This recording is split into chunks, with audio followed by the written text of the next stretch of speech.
Corona کے کون سے مریضوں کو ہاسپٹل کی داخلے کی ضرورت ہوتی ہے، اس بارے میں آج آپ کو بتاؤں گا انشاءاللہ۔ امید ہے ویڈیو آخر تک دیکھ لیں گے۔ کوئی کویسچن ہو، کوئی بات پوچھنی ہو تو آپ پوچھ لیں کمنٹس میں، انشاءاللہ آپ کو جواب دیا جائے گا۔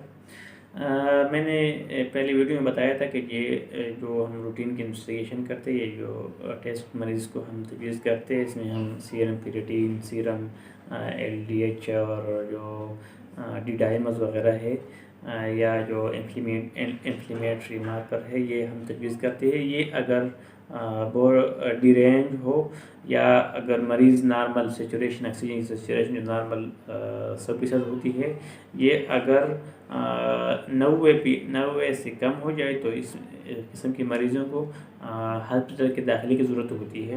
یہ ایک ایک آلہ یا ایک مشین کہہ لیں، اس کو پلس آکسی میٹر کہتے ہیں۔ یہ آپ گھر پہ بھی یوز کر سکتے ہیں۔ یہ انگلی میں لگا کے اس سے ہمیں اندازہ ہو جاتا ہے کہ ہماری سیچوریشن کتنی پرسنٹ ہے۔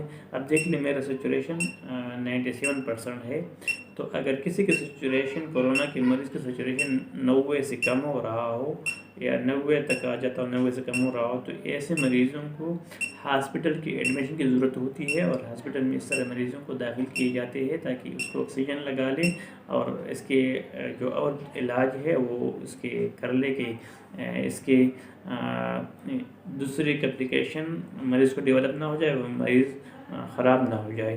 تو میرے آپ سب سے ریکویسٹ ہے کہ اس طرح کے مریض ہو تو گھر پہ خراب ہونے کے بجائے اس کو ہاسپٹل میں لے جائے، تاکہ اس کے علاج ہو سکے اور اللہ اس کو شفا دے دے۔